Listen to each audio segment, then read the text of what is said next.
Well, thank you for having us back. Hope your audience is still hanging in there with us. Yes, welcome back. Welcome back. You didn't fall asleep, did you? No. So I did remember my question. So what do you think the everyday person can do to just make the world a little bit better? I mean, saying hello to somebody, even like opening the door to somebody, doing good for your community, picking up like small things like trash, I see that. Because those little subtle things, someone will notice. Yes. Right. You're not now. It's not that you're doing it for someone to notice, like you're doing it right in front of somebody. Right. You're just Right. saying, For like in yourself. general, Right. I think it would just help a little bit better. You'll help the world. Just that's the small part that you can do. Right. Let's say like the everyday person we were talking about earlier, maybe they're saying they don't have the time, right? Right. Oh, you don't have the time to just pick up your trash, maybe recycle instead of just throw it away, something like that. Right. Right. Okay, Oh, I see yeah. it. Oh yeah. Exactly that. What you think? I mean, I just think everyone needs to just come together. You know what I mean? I just think the world is so divided, and How do you do that though? Because people have been at odds. Well, The same groups of it people just have goes been back at odds. Back to what she said, just helping each other out. You know what I mean? People who like don't do it, maybe like teach them how to, maybe show them, like give them a hand and show them like how to do stuff, Right. Maybe they never been taught before, like how to care about other people, That is true. There are a lot of people that are not raised up in that right, environment. because like when you're a kid and you're raised by like your parents, that kid is gonna be that way for like a long time. It might be in a good way or a bad way, but some kids are with families who don't really teach them like the good manners, so somebody else needs to provide that. No, truly. But I think that the only way for us to truly bridge a gap between people is understanding. It's truly understanding that my culture does not have to make you comfortable for us to get along. You may not understand our music, the way we talk, the way we carry ourselves, the way we walk might be. Sometimes different cultures, people can tend to find you offensive in public spaces just because You do you're something differently. proud and you're just how you carry yourself. Right. Because a lot of people, what's so funny is you go through life, everybody's in their own world, right? But we're all on one world. So everybody has their own thing going on. And then you walk into a space, you would be surprised at what people think when they observe you. You'd be surprised at how many people ask, who the fuck this guy think he is? And it's like, but I'm not even considering this person's perspective. Right. Now, one Okay. thing that I can say is I don't believe in toning it down at all. I believe in being yourself, Oh, absolutely. as much of yourself as you can possibly be. Yes, be your authentic self 100% of the time. And I think that if we all understand that everybody's being themselves, even if they're not being themselves, it's not my business. right. Yeah. Like why let somebody else, how their personality is coming off, why does that affect you? Right. What is it? Why It's a should culture thing, though. It is Yeah, cultural. I mean, too. yeah, it It's does come culture. back. Yeah, it comes back to that. Now, going back to your, having more understanding, how can people actually do that though? Well, number one is by not judging off. So we were talking about Malcolm and Martin earlier, and one ideology that they agreed on was judging people by the contents of their character, right? Okay. Yeah. So if I just saw you, like even assuming, so there's a story, right, that I have. There was a guy, in Chicago, there's a street called Cottage Grove. Okay. And everybody knows this place. Right. Oh. Now, this place is basically, A jungle. yeah. It's the hood. Would be a great, it's literally on a daily basis, people die over there Right. all the time. Wow. All the time, right? Never knew that. But Okay. there was a homeless guy at a restaurant. In Chicago, we're big on food. Like everybody's a big bag, right?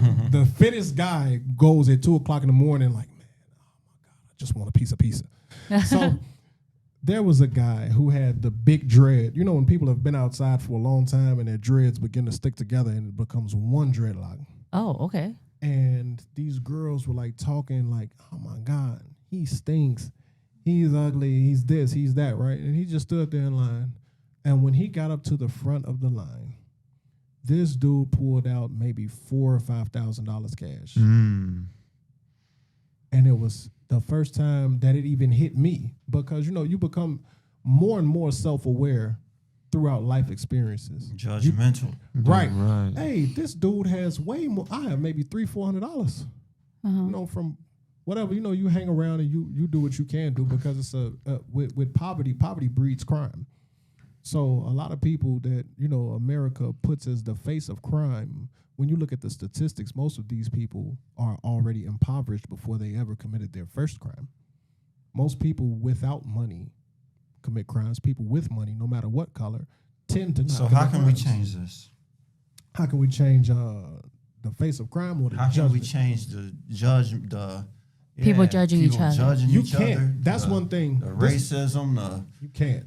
I'm gonna tell you because sexism. America was based on those principles from the Right. jump. Women and people of color were of servitude in this country and had no say so. So you can You're right there, you yeah. can write down and make amendments and say that these things are changed, but they have to actually change in the hearts of men. People would have to get up and say, we're not doing this anymore, or else there will be repercussions. There's never been any repercussions for sexism or racism in America. Barely. They make an example out of one guy, and they let 100,000 guys slide. You have to make it seem as if you're doing the work. You dig what I'm saying? I know that you see this as a woman. Yeah. I know that you've incurred these things. Yeah. We've seen these things, you guys coming from other countries and Right. other places, and us being here.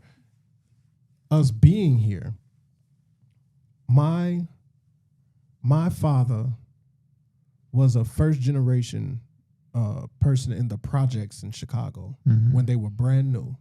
Mm-hmm. They moved from Mississippi. There were 12 of them. They moved to a 1-bedroom apartment. They were amazed because downstairs every Tuesday and Thursday there would be a guy with popcorn.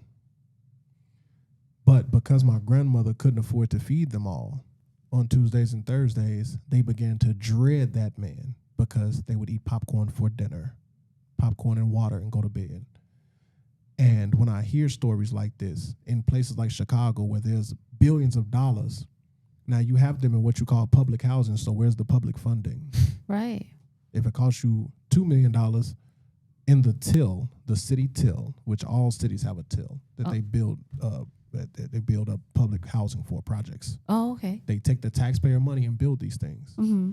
but they lack all the other resources. Right. So you built the housing. What are you gonna? What next? Yeah. What's next? How are you gonna That's- help them? That's the thing when he says about you.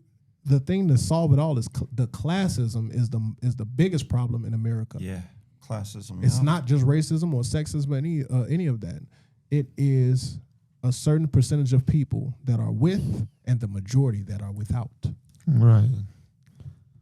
How do you see it socially, being from Macedonia, which a lot of people I'm sure don't know about, but Macedonia is a very tight-knit, cultured community of people. How is it coming from there and coming and seeing the separatism in America? I mean, in America, like, now I only been in Vegas, so I don't know how it is other like states, but here I don't see like a lot of community, you know. Right. In my country, like you can go down the street and like, you know, ask for like sugar or like water, you know, they will not think you're crazy, you know, Or turn you away. or try to like they won't think like you're trying to sell something, you know. Right. But here it's like they're like, what do you want? No, get out, you know. What do you Or want? not even answer the door. But although I have heard of other states where there's like that kind of community, you know. Yeah. Yes. So it's not just Down like south. right. Yes. Yeah. So it's rare. It's Yes, rare. it's rare. Yeah, it's Right, rare. right. But there is what we call in America Southern hospitality. Right. I hear a lot of old folks say that. Younger generation, I really don't hear that, you know. Oh, no. Yeah. You won't. You would. Right. People are afraid of each other. Right. People are Right. afraid, and COVID added on to that. Right. If you notice the Right. social change in Yes. the landscape from the fallout from COVID, it wasn't about COVID itself. Because, whatever conspiracies we have or whatever ideas we have, one thing is for sure is that COVID changed everything. It changed the way people interact. Of course, yes. Yeah, I got a client that's moving to Illinois actually, and she's moving because of that same reason. Like, there's no culture here. Yep. She thinks everyone is weird here in Las Vegas. And there's a Really? lot of it. Yeah. Oh, There wow. are a lot of people that are weird. So So she found a community in Illinois then? She's a black lady, and Yeah. there's no black community here. actually, And oh wow. That's Yeah. what she says. Right. Not in solidarity, there is. Yeah. The numbers are there, but the community is not. We live in neighborhoods, not communities. Yeah. Oh, okay. Yeah. We'll come back to that after Yeah. the short break. Yeah. Yep.